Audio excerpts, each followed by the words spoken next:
So let's start diabetes and periodontium part 2. In the first part, we have already covered these basics. And in the second part, we are going to cover gestational diabetes, idiopathic diabetes, and other specific type of diabetes.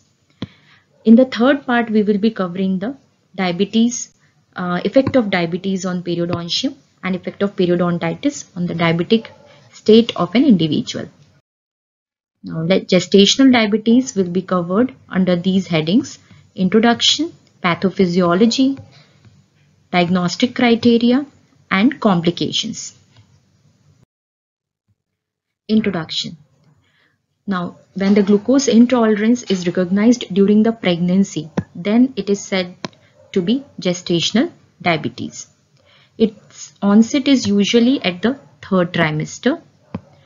Women who are at high risk are the ones who have age greater than 25 years, positive family history of diabetes, previous personal history of gestational diabetes, obesity, and high risk ethnic groups like American Africans, Hispanics, and American Indians.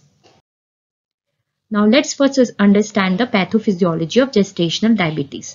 We will cover the pathophysiology with the normal pregnancy. We will compare it.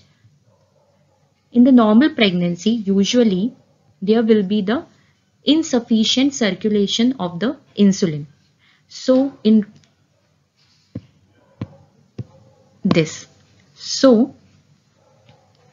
response to this, there will be increased demand for insulin. And in normal pregnancy, this demand is fulfilled by the secretion of 1.5 to 2.5 times the insulin. So in normal pregnancy, this insulin deficiency is actually compensated by the increased secretion of insulin from the beta cells of pancreas. But in gestational diabetic case, when the same condition occurs, that the circulation insulin concentration decreases and there will be again increased demand for insulin, then the beta cells are not able to produce the required amount of insulin, which will lead to the constant hyperglycemic state, and this will cause the gestational diabetes. Now, that's what was the pathophysiology of gestational diabetes. Now let's see the criteria of the gestational diabetes. Carpenter and Costin in 1982 proposed this criteria. High risk patients, we have already seen the conditions of the woman who comes under high risk pregnancy. In those patients, first screening should be done as soon as possible. As soon as the pregnancy is detected, the first screening for the gestational diabetes should be done. And then the retesting should be again done between 24 and 28 weeks. Whereas in average risk patients, those women who does not fall in those criteria, then the initial screening is done directly at 24 to 28 weeks and they does not require any kind of further test if test comes out to be negative. So this is what is gestational diabetes criteria given by Carpenter Costin in 1982. Next, the test which is used to diagnose the gestational diabetes is the 3 hours oral glucose tolerance test. It is the most important test and the most reliable test. What happens here? Here 4 samples are collected at different time interval.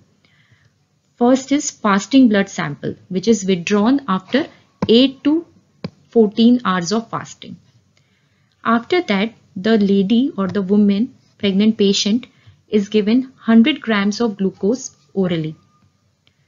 Then the second sample is taken at first hour.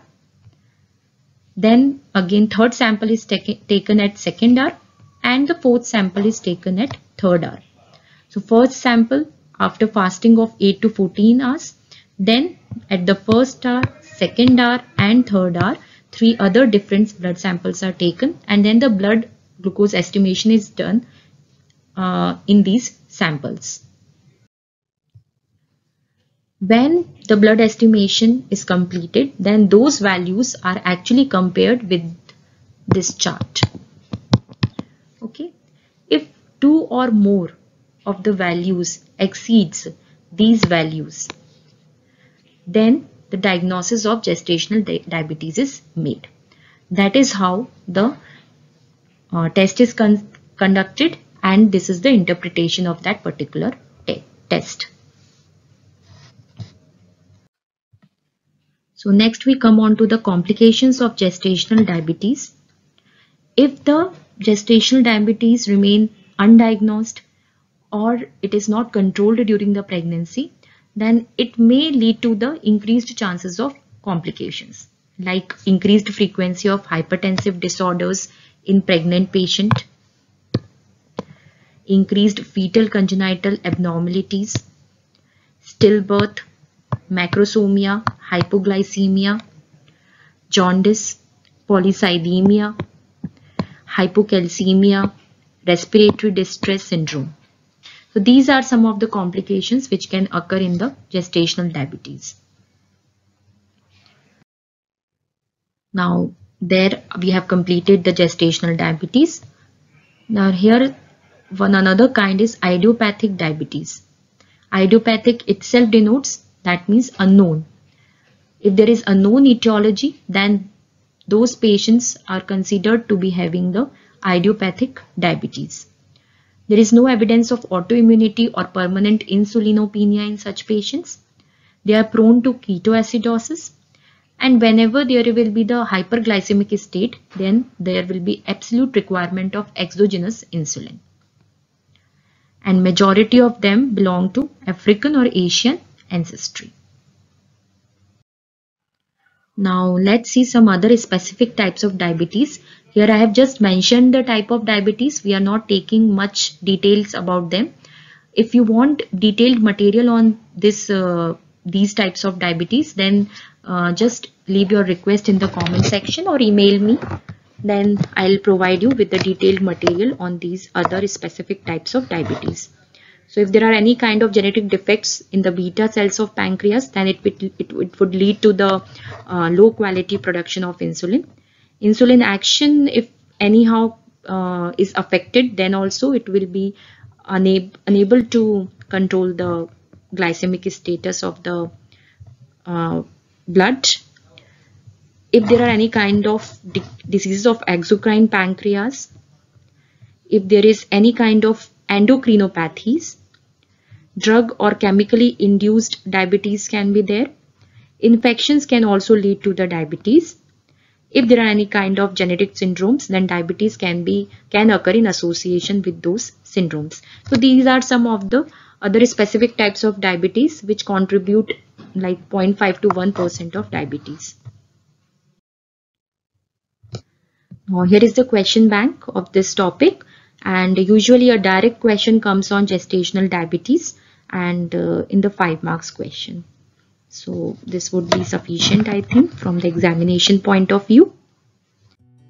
These are the references. If you want more detailed material or have any query or doubt, just email me or leave your comments in the comment section. Thank you. Have a nice day.